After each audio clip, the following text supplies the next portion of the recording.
que fazer quando o relacionamento conjugal esfria e o casal se torna quase irmãos? Como atiçar o apetite sexual do parceiro? Eu sou Celisa Barbalho, 48 anos de casada, quase 50 anos de relacionamento. Os clientes compartilham comigo as suas dores quando dizem, ou o homem ou a mulher, que o relacionamento está frio, acabou o tesão, que o casal está sob o mesmo teto, fazem as coisas que devem fazer, cuidam dos filhos, cuidam da profissão, cuidam da casa, cuidam dos compromissos, mas ficam assim, sem tesão. E já dizia um escritor brasileiro, sem tesão não há solução. E eu também já passei por períodos em que o meu apetite sexual diminuiu. Então, eu estudei bastante, eu fiz sexualidade humana, estudei, tenho me dedicado os últimos 20 anos a estudar relacionamento e sexualidade, porque eu sei que isso é a base de uma vida plena e saudável. Se a pessoa está bem no seu relacionamento, se a pessoa está bem na sua carreira, se a pessoa tem um projeto de vida, a pessoa está bem. E precisamos também pensar o seguinte, os casais que estão bem sexualmente, eles se desculpam mais facilmente as pequenas imperfeições que todos temos, eles têm ânimo, têm coragem, têm elan vital, porque a sexualidade ajuda em tudo isso. Então, como manter acesa essa chama do amor e do tesão? Como fazer isso na prática? Então, eu vou contar alguns casos de clientes e nós vamos ter tempo, tranquilidade para falar sobre isso, porque é um tema que deve ser debruçado sobre ele e também para que eu dê tempo de vocês pensarem e se identificarem com alguma situação que eu esteja falando. Então, a primeira situação que eu quero colocar aqui para vocês é: se o relacionamento está sem tesão, cuide dele, cuide do relacionamento como um todo, porque o desinteresse sexual, ele pode camuflar um descontentamento geral com a relação. O que isso quer dizer? Quer dizer que se a pessoa não está satisfeita sexualmente, se a pessoa não tem mais apetite, é como se ter relação sexual uma vez ao mês ou uma vez ao ano fosse a mesma coisa, se há um desinteresse sexual, o desinteresse pode ser geral, não focalizado, porque nós somos um todo.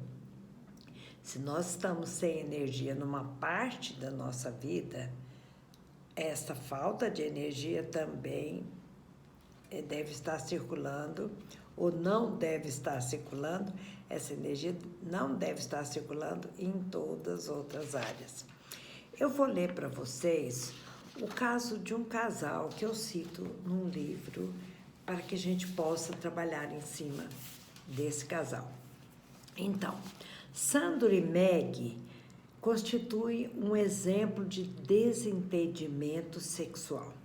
Fisicamente, nada os impedia de ter uma vida sexual plena.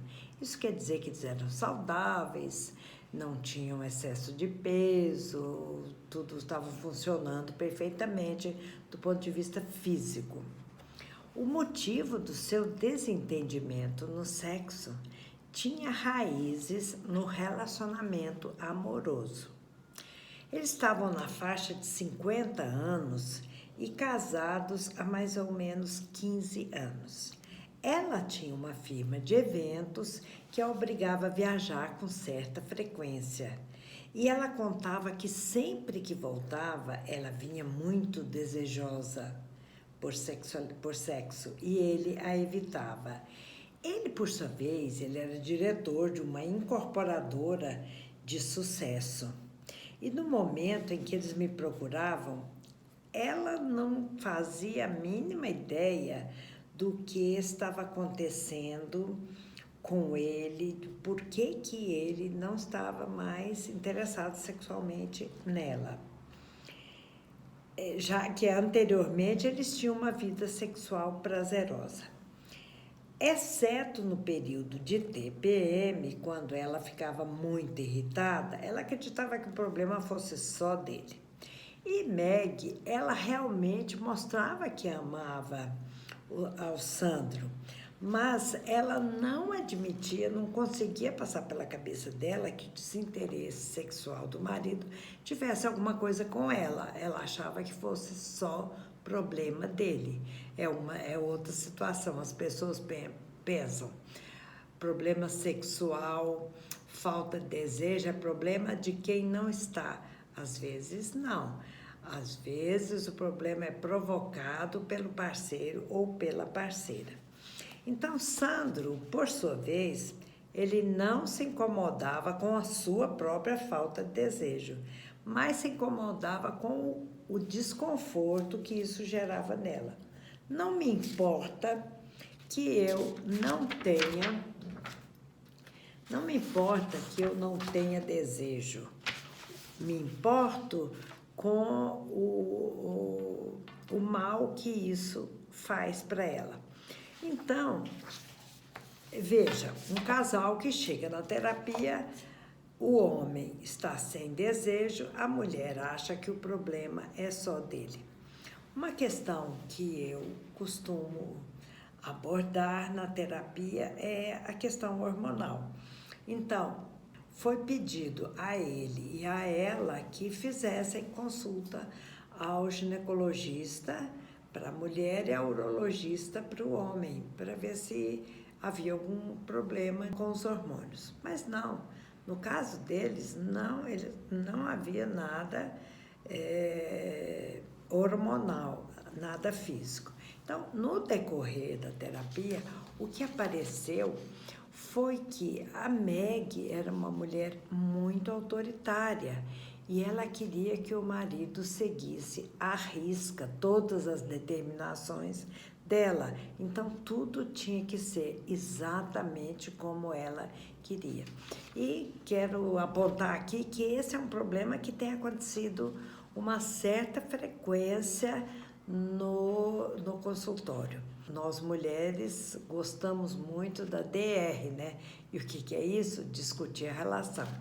Já os homens, eles não gostam, homens gostam mais de ação. Eles não gostam tanto de discutir a relação. E aí, quando eles têm algum problema, seja na área afetiva ou sexual, a tendência do homem é se afastar e, de repente, dar um tempo, ver como é que isso pode como pode evoluir. Mas as mulheres, nós ficamos muito angustiadas com esse tipo de problema, assim como a Meg estava preocupada quando chegou à terapia.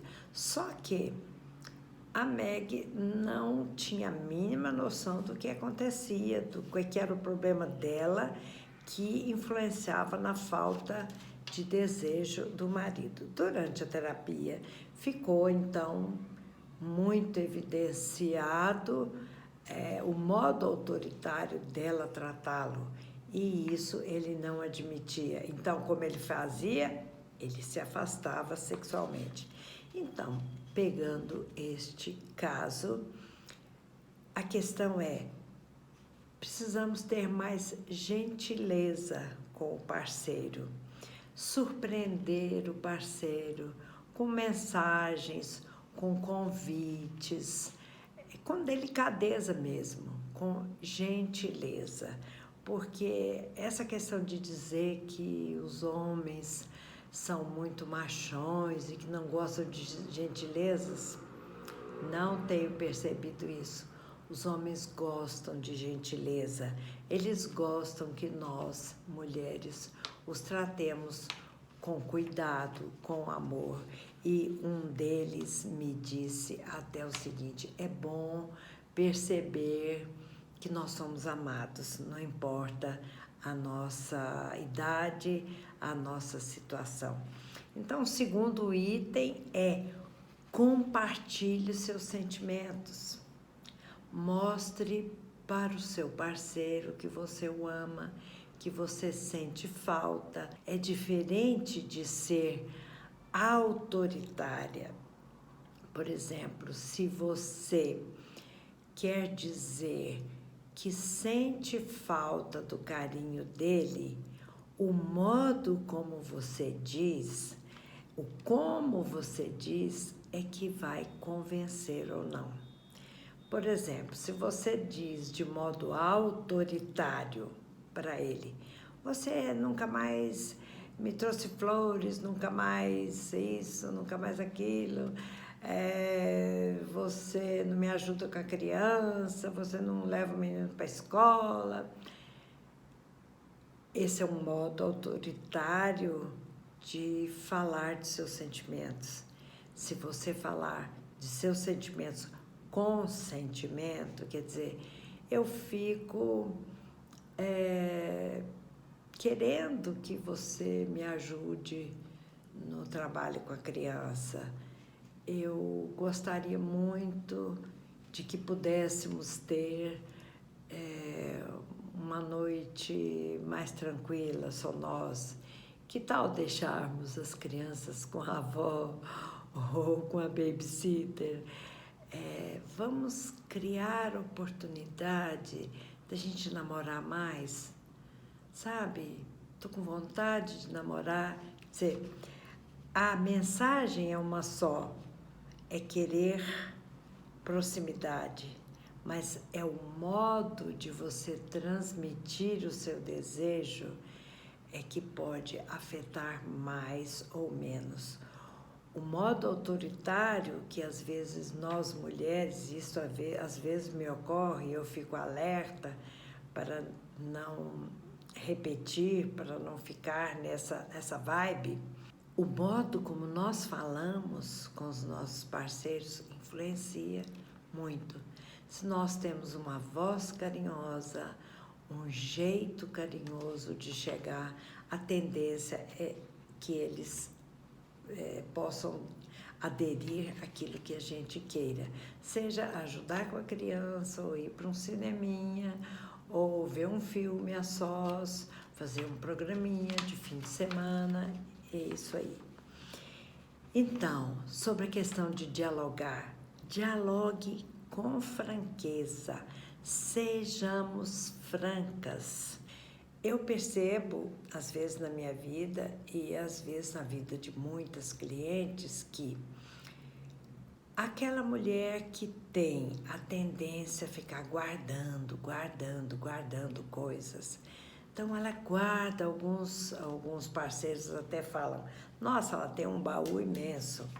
Então, aquela mulher que às vezes guarda insatisfações, a tendência é que quando ela for abrir esse baú de insatisfações, vai acontecer como um rompimento de uma represa e vai alagar e vai arrasar com tudo à volta. Não, quando você puder, quando você tentar fazer com tranquilidade a sua reclamação, ou colocar o seu sentimento para fora: eu sinto falta de estarmos assim, é mais ameno, é mais palatável, é mais audível. Aquela pessoa aí, tanto o homem quanto a mulher, que tem aquele vozeirão assim de trovão, aquela voz muito forte, estremece tanto que às vezes a pessoa presta mais atenção no vozerio do que na mensagem. Então, nós mulheres que teoricamente somos mais emoção, saibamos administrar os nossos sentimentos e falar com emoção, sim, mas com equilíbrio, se nós quisermos atingir o nosso parceiro. Outra situação muito importante que nós precisamos, que nós podemos fazer para aguçar o apetite do parceiro é investir no visual. Em geral, homens são mais visuais e as mulheres são mais táteis, não é isso? Então, pensando nisso, a atração, ela se potencializa através do olhar. Chegue perto, dê aquele olhar que você sabe que pode atingir o parceiro. Convide-o com gosto, com cuidado, com carinho e com sedução também. Chegue perto, utilize aquilo que você já sabe que é bom para ele e que o atiça, mas invista no olhar. Penteie-se com cuidado, vista uma roupa que você sabe que ele gosta, olhe mais profundamente. Por falar nisso, faz algum tempo já que você não o olha com um olhar sedutor? Experimente fazê-lo. Experimente fazê-lo e depois me conte. Uma outra situação que pode gerar muita receptividade no parceiro é convide-o para fim de semana. Convide-o, organize a sua vida, a vida dos filhos, para que você possa passar, se não um fim de semana inteiro junto, algumas horas. Organize. Nós sabemos que quando nós queremos algo, nós sabemos ir a fundo. Então, invista nisso. Organize a vida de vocês para que vocês possam passar algum tempo, se não o fim de semana todo, juntos, a sós. Uma outra situação é: tenha tempo e criatividade nas preliminares. Fantasie tudo que você quiser fantasiar. Sobre fantasias, é um tema que me interessa muito e eu fiz uma pesquisa informal sobre fantasias para saber, no meio onde eu falava, seja nos congressos, seja nas minhas aulas, meus cursos, minhas palestras, sobre o item fantasia. Então, fantasia é algo que todos temos e que podemos utilizar para apimentar a relação. Dê asas à sua imaginação. Alimente o seu erotismo, não só com roupas, mas com pensamentos, com atitudes, porque todo o corpo é erótico. Assim como eu já falei também, visite regularmente o ginecologista e sugira ao seu marido ir ao urologista. Aquele casal que eu li a história para vocês, li parte da história deles para vocês, o Sandro e a Meg, não havia nada de hormonal na falta de desejo do marido, mas havia um desconforto, um descontentamento com o relacionamento que ele traduzia em afastamento sexual. Mas existem alguns casos, e muitos casos, em que realmente existe um déficit de hormônios. Então, cabe ao urologista ou ginecologista decidirem sobre a reposição ou não hormonal.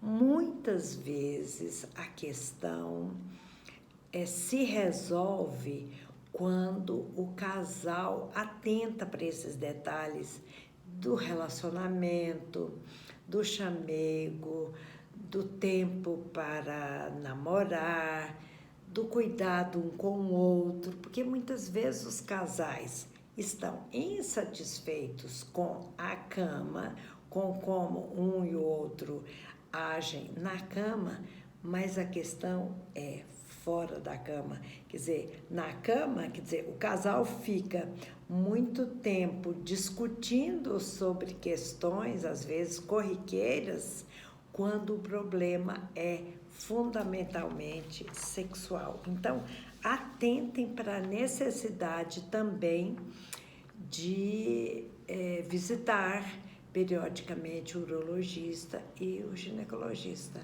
mas não esquecendo de investir nessas questões que eu estou falando. E também, como uma possibilidade, quando o casal não está conseguindo mais dialogar, quando não tem mais o que falar, não há o que fazer e o casal chega a um nível assim de desconforto tal, procure um terapeuta sexual, porque uma terceira pessoa será mais fácil para uma terceira pessoa, que é o terapeuta sexual, apontar aonde, em que situações que as pessoas estão, que os parceiros estão complicando a própria vida sexual. Porque o discurso, às vezes, de uma mulher eu estou insatisfeita, estou insatisfeita sexualmente, eu gostaria muito que meu parceiro fosse mais ativo, que tivesse mais apetite sexual, mas a mulher não se dá conta, muitas vezes, de que ela, com o seu jeito, ou autoritário, ou indiferente, ou então, sabe aquela mulher que por qualquer coisinha ela se emburra e se afasta? Então, às vezes a mulher não se dá conta do que isso representa na relação sexual. E o homem mais habituado a guardar as suas emoções, ele guarda, evita o DR, né? O discutir a relação, e esses problemas vão crescendo. Então, consulte também um terapeuta sexual quando vocês sentirem que já esgotaram o que falar, ou mesmo antes de esgotar o que falar, porque quando nós encaramos um problema e já tentamos dar uma solução adequada, nós economizamos tempo, energia, sofrimento. E alguém vai poder apontar para vocês, olha, quem sabe se você melhorar a sua comunicação, quem sabe se você falar com jeito daquilo que lhe estressa, daquilo que lhe chateia, mas falar em doses homeopáticas ou falar conforme aconteça, porque a tendência nossa, nós mulheres, nós juntamos insatisfações e depois, de uma hora para outra, por um problema banal, nós derrubamos tudo aquilo em cima da cabeça do nosso parceiro. E aí o parceiro que é mais objetivo e de repente mais racional, ele não vai entender por que aquela situação X que aconteceu naquele dia desencadeou uma tempestade na esposa. Então, assim, tentar solucionar os problemas dia a dia, tentar dar foco e importância àquilo que nos acontece no dia a dia. Então, é isso. Você escutou algumas histórias de clientes e histórias minhas também.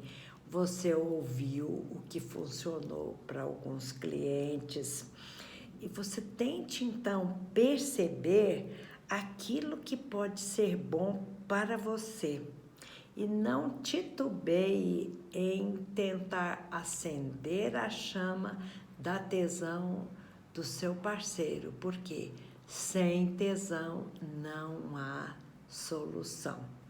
E se você chegou ao final desse vídeo, significa que você está interessada nesse tema.